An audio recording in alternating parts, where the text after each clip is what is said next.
Yo, have you heard of LinkedIn Learning? If you haven't, LinkedIn Learning is an American massive open online course provider. It provides video courses taught by industry experts in a variety of subjects. Now, why am I sharing this? I'm sharing this because Living Corporate is in partnership with LinkedIn Learning to provide diversity, equity, and inclusion courses. Listen, if you're trying to be a better ally, you want to understand better diversity, equity, inclusion strategies, or you just want to learn how to be a better leader, you got to check out the courses on LinkedIn Learning. So check it out. You can do it one of two ways. You can click the link in the show notes, or you go to LinkedIn Learning and you search Living Corporate. Again, link in the show notes, or go to LinkedIn Learning and search Living Corporate. I'll see you over there.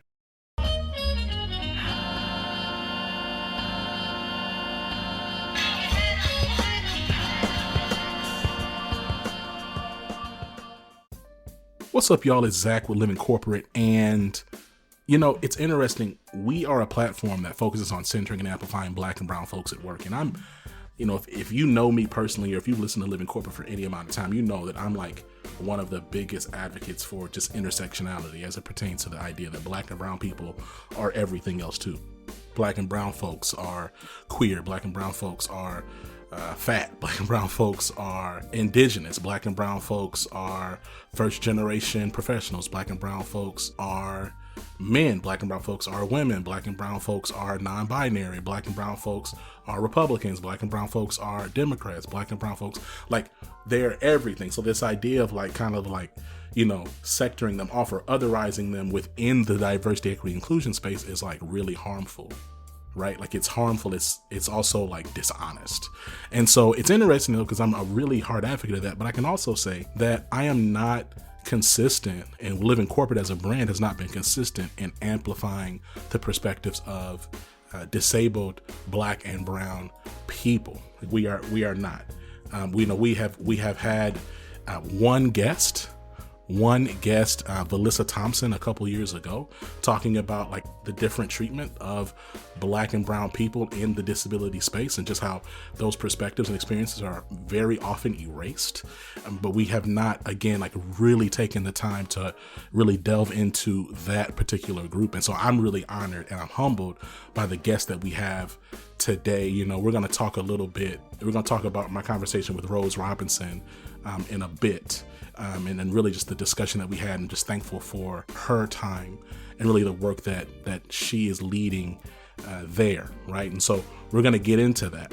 We're also going to talk a bit about identity in general. You're going to hear us talk about it in our discussion, but you're going to hear me even kind of raise some questions to the common pushback she gets about the double click of disability in IT for Black and brown people. So I just really appreciate the fact that we will have that conversation. Now, before we get there, we're going to go ahead and we're going to tap in with Tristan. So I'll see you in a second.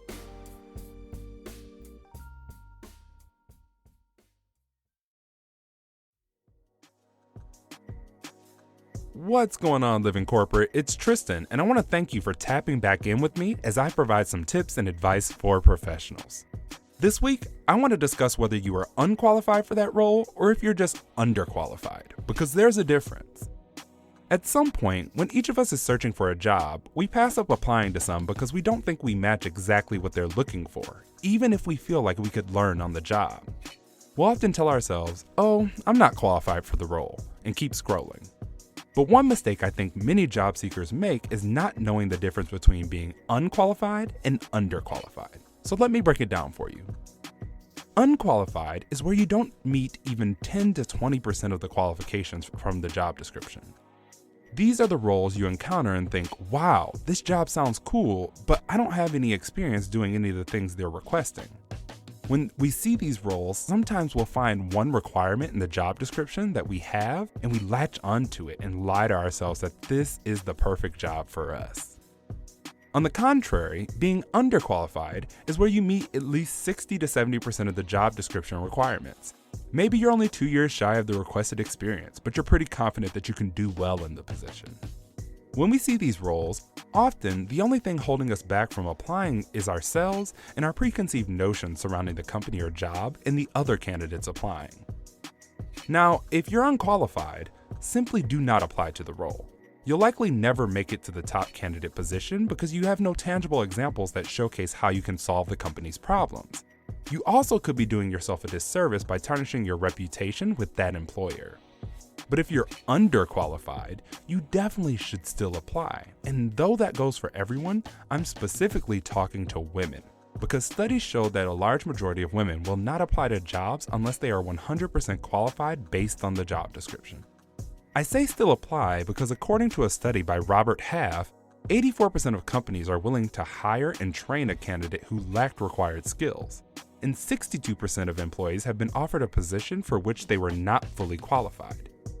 Even Google's head of people operations was underqualified for his role according to his 2019 interview with Fast Company, so don't be afraid to shoot your shot. No matter if you apply online and you are overqualified, underqualified, or just plain qualified, remember the best way to ensure that you get to the interview stage is by understanding the value you bring to the company, conveying that well in your documents and LinkedIn profile, and leveraging your network. Thanks for tapping in with me this week. Talk to you next week, same time, same place. This tip was brought to you by Tristan of Layfield Resume Consulting. Check us out on Instagram, Twitter, and Facebook at Layfield Resume, or connect with me, Tristan Layfield, on LinkedIn.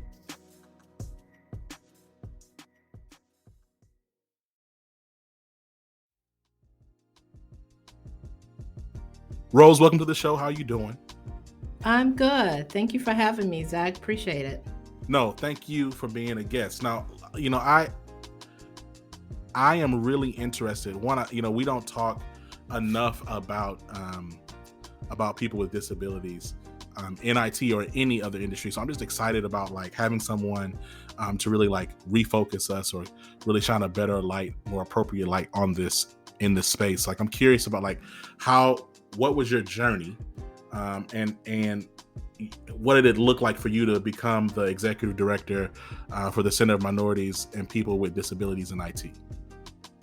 Well, thank you. And I just want to say thank you to your audience for having me and giving me this opportunity to pass along information, but also share my own story and journey. So I started out in the tech industry as a programmer, engineer, software engineer. I spent probably about 25 years in the industry, mainly with e-commerce, a large software implementation. So I've had a wealth of experience. I've worked for small startups. I've worked for large companies. I got to travel. I've probably been to 6 of the continents. So it's been such an amazing journey for me. And one of the things what happened in my life was that my father passed suddenly. And I wanted to take a step back and just rethink about what I wanted to do and how I wanted to help my own community. Where that led me is the Anita Borg Institute, and that really is for women in tech and women in computing. However, I found it also that the organizations were not really inclusive of women of color. So with that, I had the opportunity as the only Black woman at the time, and I was probably number 18 of the organization or 21, I can't remember which, but it allowed me to build affinity communities. When you're in a large community, which is mostly white and Asian, you get lost because sometimes you don't have the support that you need, and you really need those who look like you, but also share your experiences. So I was able to create probably about 17 different affinity communities from Black women in computing, which is not really founded by me, but I helped really start that community. Latinas in computing was already in place. LGBTQ was also already in place, but a lot of the Asian women in computings as well. I mean, they're just thriving, and it really is important to have that. I guess that say, those that look at you, but also share those experiences. And in my probably 10th year there, and that was a nonprofit, I was diagnosed with breast cancer. And so then again, there was another challenge for me because I was like, wow, why I helped so many other women and so many other people. Why did this happen to me? But when going through all of my surgeries and the chemos and the radiations and the just the doctor's visits, I noticed that I had to advocate for myself. And I noticed that it just dawned on me that if I didn't have insurance, then I could have potentially just died. And that made me think a lot about what was going on at the time with Black women in health. So when I um, came out on the other side, I am cancer free as of today, and I'm trying to get to my 5 years. um, I was, just thinking about what's the next level for me as well. And so I had already been a part of the Commanded community or the Commanded family, if you will. And their programs really helped me through just, the isolation being intact.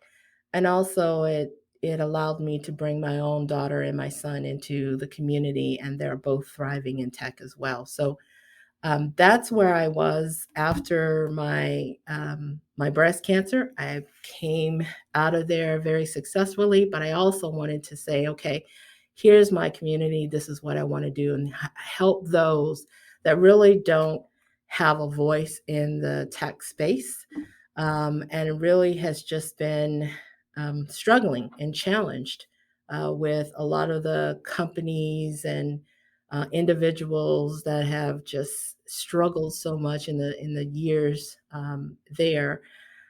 Just wanted to help shift things a little bit, shift the conversation, and so I wanted to come on board with a lot of the community members asked me to apply for this job, and then that's why I'm here today. I'd love to understand a bit.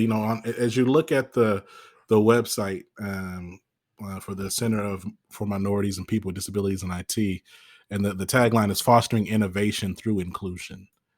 And so, can we talk a little bit more about like those through lines of innovation and inclusion? Yes, absolutely. So when we talk about innovation, we always come, and I mean commanded, we have the always the perspective of diversity inclusion. And the reason is for twofold. When we are talking about innovation of new ideas, methods, or products, it should always come from a diverse lens. Now, we've read about research, in innovation and inclusion and diversity is really important to an organization or a company, their bottom line, because the mere fact is that it is important to the audience that everyone that you're trying to reach, any company that they're trying to reach, that they have those audiences in mind. And it's certainly not just the white man. So it should, it should embody, your product should embody all of your audiences. Secondly, when we talk about innovation, it has to provide diverse perspectives. But that you are including also those voices who are traditionally not being heard at the design phase or in your features, and you're really talking about including cultural and accessibility aspects. So we just held um, a two-part series, a webinar of using technology while blind. So we're talking about a blind user as well as a visually impaired user. So, what are the tools that they need to navigate, just to navigate your website? You would be surprised, and those are posted on our website, but you would be surprised on the number of tools and the challenges that they have just to navigate to a newsletter, right? So when we talk about fostering inclusion for innovation, that is exactly what we're trying to do, not just from an individual's aspect, but also from an organization and a cultural and society aspect, because it really is important. What would you say, to those who would question why the the disabled community in IT needs to be segmented by race? Like, why do you believe that, or what would you say rather to those who would say, well, all disabled lives matter. Why can't we just all be in one group? Why are we having this little carve out? What would your response be to that? So one of the speakers in that webinar series is Sinji Tyson. She is an African American woman, a tech professional who is also visually impaired. Now, those different layers, I'm not going to sit here and tell you, I'm a Black woman in tech with a medical disability. However, um, I don't separate those two out from me as an identity. However, I know that I have a lot more challenges probably with my race versus my gender and a disability. And from my own community and growing up, we had certain biases, traditional biases around what disability means for our communities as well. So for us, we take on those roles of being those advocates for that. So although our four groups, and I forgot to mention this, but our four groups that we support, African American Blacks, Hispanic Latinos, Native American Indigenous, and people with disabilities. However, we always work in the intersectionality of all four of those groups. And it's number one, because we can take a little deep dive into the challenges of Black women, Latina women, um, Native women, as well as women with disabilities. But when you're adding that extra layer from that perspective as well, you have to really look at that. It's not segregating out those features that you have or those identities, but those are really, really important from the aspect of what can we do to make sure that their voices are heard as well. I love that. It's interesting because I believe that, especially, I'm curious to get your perspective on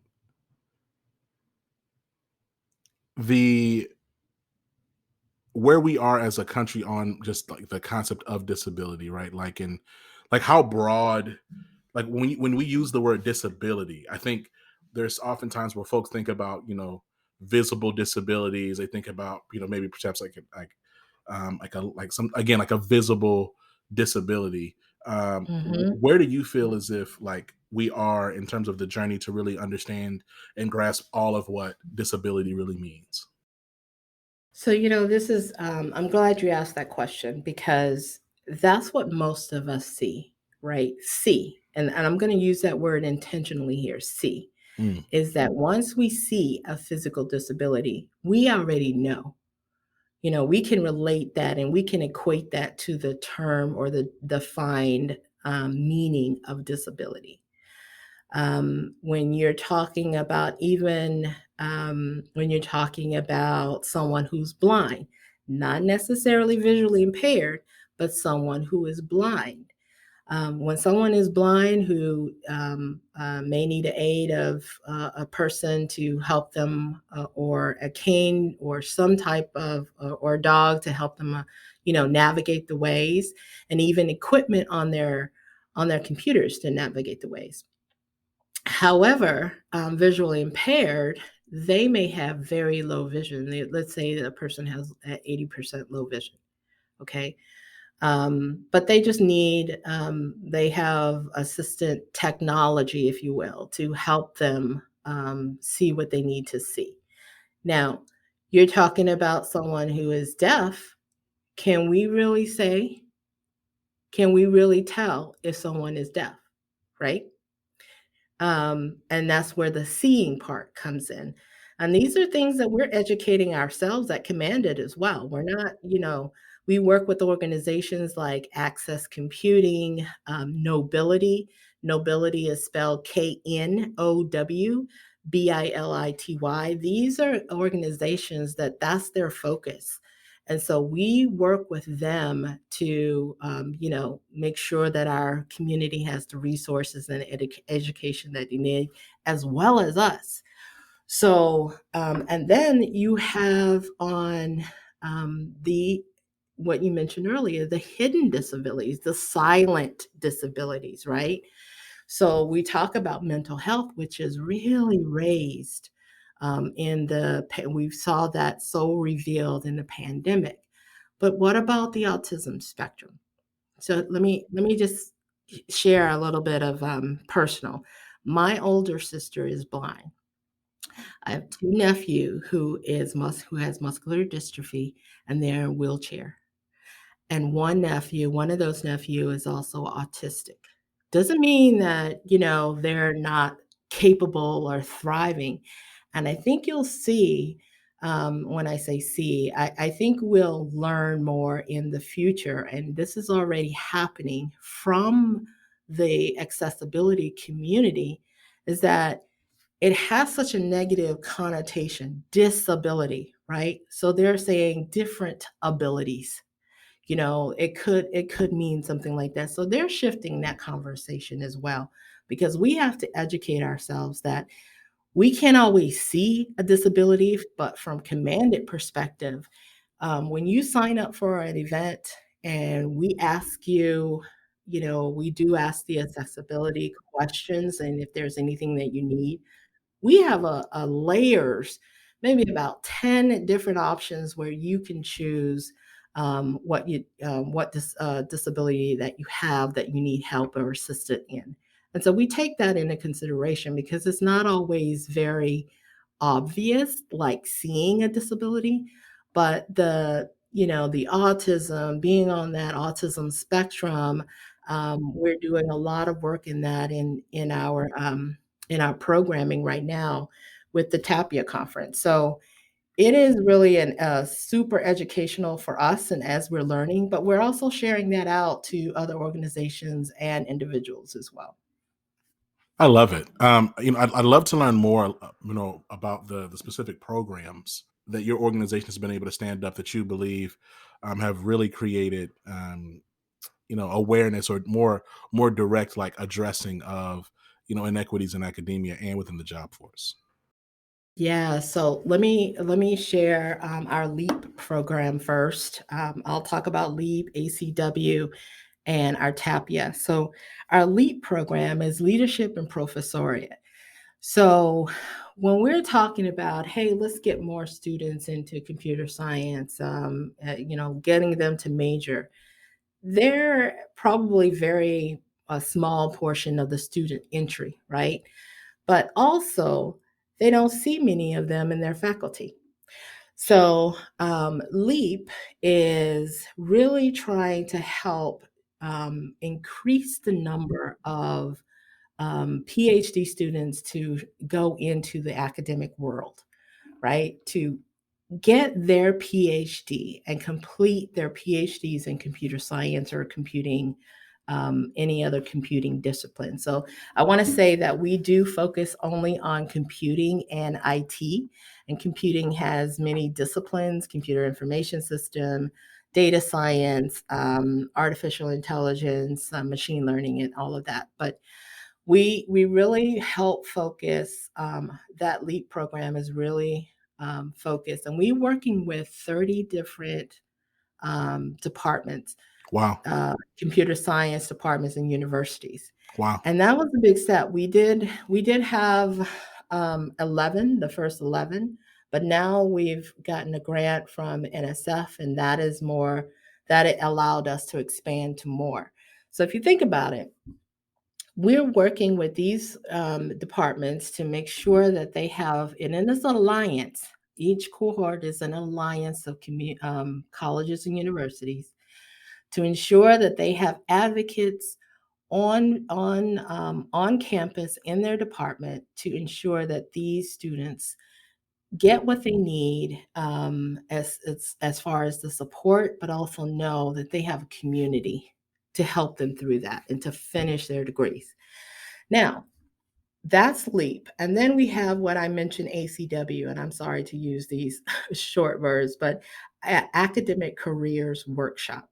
The Academic Careers Workshop is really for first year academics, or PhD students or postdoc that looking to go into academic. So there is a lot of process to get to that. Writing grants, what do you need to do in a process? What is the advancement process? So there's, you don't know those things.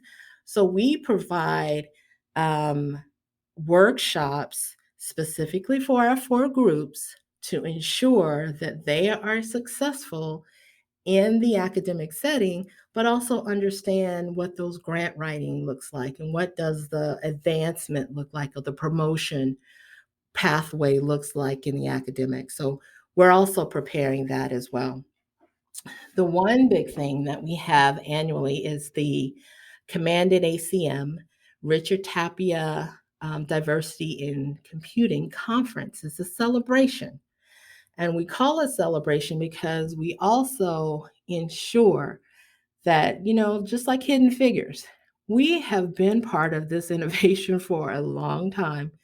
And there have been incredible contributors to the technology innovation. But of course, we're not mainstream.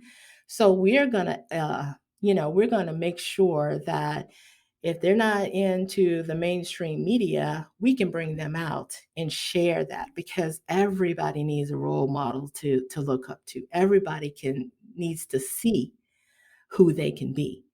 And so those are the things that, we have. The Tapia Conference is supports from college students, and that means undergraduate, master's program, as well as PhD, postdoc, faculty, and academic staff.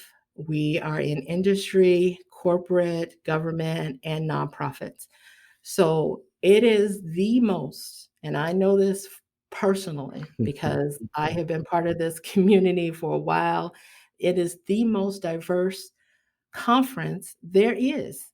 And we pride ourselves in there because we're very intentional about making sure that the four groups that we heard are heard, that we support are heard. But we're not exclusive. We invite everybody. We invite all our allies to join us and to learn and to take back what they've learned at Tapia to their organizations as well. So those are we have plenty more, but those are the main three that traditionally have been around for a while, that's really making significant impact. Well, I'm so inspired. Again, I think about even myself. Like I don't know how much I consider um, disability, especially invisible disabilities, and yet Mhm. Living Corporate is a platform focused on centering and amplifying Black and Brown voices at work. And like here you are, you're in that space specifically. Like I'm curious to know, like as you think about institutions, particularly colleges, Mhm. universities, what are the things that they can do to help encourage Black and brown folks, minorities in computing fields? And then, if you could, perhaps are there additional things they could do for those individuals who also happen to have disabilities? Yeah, so I think, number one, what we've learned, we have a program, also additional program called University Ward. And the award, yes, we grant the university or the computer science department an award, a $15,000 award for their retention program. And it really is a lot of programs are centered around recruiting, right? But when they get there, we got to make sure that they're successful. So, one of the things that we've learned is retention programs really help. Like, you've got to be very active and intentional about even at the freshman level. So, many of the colleges and universities also freshmen bring their freshmen first. They may not be on campus even 2 weeks, but they do bring their freshmen to the TAPIA conference because, they may not see other Black and brown folks or either Black and brown folks who have a disability in their classrooms, but they certainly will see us at TAPIA. And so that gives them a peace of mind right there that, okay, I can always engage with the Commanded community all year round. The other thing is to get involved in our programs, because mostly our programs also creates this community and wealth of information. We are putting together a new resources, and just really trying to post that all on our website. But we always pass a lot of information on our in our newsletter, to just to our audience who have signed up for a lot of our programs. So those are, I would say, definitely two things. Getting involved with TAPIA also, not just from an attendee perspective, but also from a volunteer. We have committees for each area of the conference. We have a TAPIA Industry Advisory Board that really focuses on the corporate content or the industry content for technology. And those are represented directly from the 4 groups. Sinji Tyson is also on that committee as well. And so you will, one of the things that is important is that with Commanded, you will have access to a lot of the community that you probably don't even know of. And that's really, really important. Like I said, we're focused on computing and IT. So if that's what you're looking for at your workplace, then this is the place to be, because you'll always have access to students, you'll always have access to other professionals to share, collaborate. And I think that's the key, right? And when we talk about allyship, that's really the key, that you learn, listen, and then take on some of those challenges as well, from a personal perspective. I love that. Thank you so much, Rose. It's been a phenomenal conversation. I'm Thank really you. excited. Yeah, no, thank you. I'm really excited about folks learning more about the Center for Minorities and People with Disabilities in IT. In fact, the link is in the show notes. You can learn more about the organization, more about Rose. If you're a company or organization and you listen to this, you know for a fact that you need to diversify your STEM areas and departments. So why not plug into an organization specifically fostering innovation through inclusion? Rose, I'll consider you a friend of the show, and I look forward to having you back. Thank you so much. And how do we create change? We're going to command it. Thank you for having me. Come on now. That's right.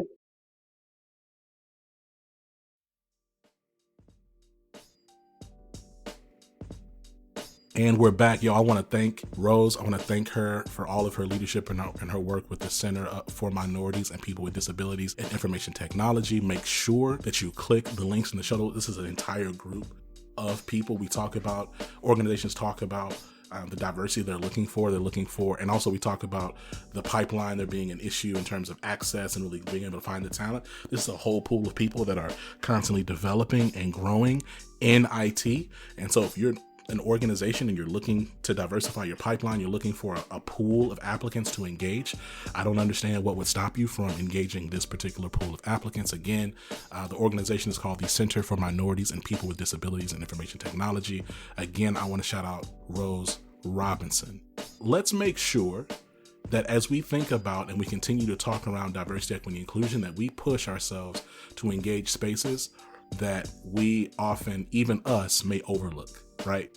Like disability is one of the most overlooked diversity dimensions that we have, because so many of us do not consider, and we also have been conditioned as a culture to be hostile or resistant or just to otherize those with disabilities. We also have narrowed our definition of disability quite a bit. And I'm really thankful for the conversation that Rose was able to lead and provide for us on this topic. And I really want to challenge all DEI practitioners or thought leaders, or however you want to classify yourself, to really make sure that we're being inclusive of those experiences and perspectives. let's see here. Y'all, I think that's it. Thank you so much for listening to Living Corporate. Make sure if you haven't already, check out our merch, livingcorporate.shop. You know what I'm saying? And then also make sure you give us 5 stars on Apple Podcasts. Till next time, this has been Zach. Peace.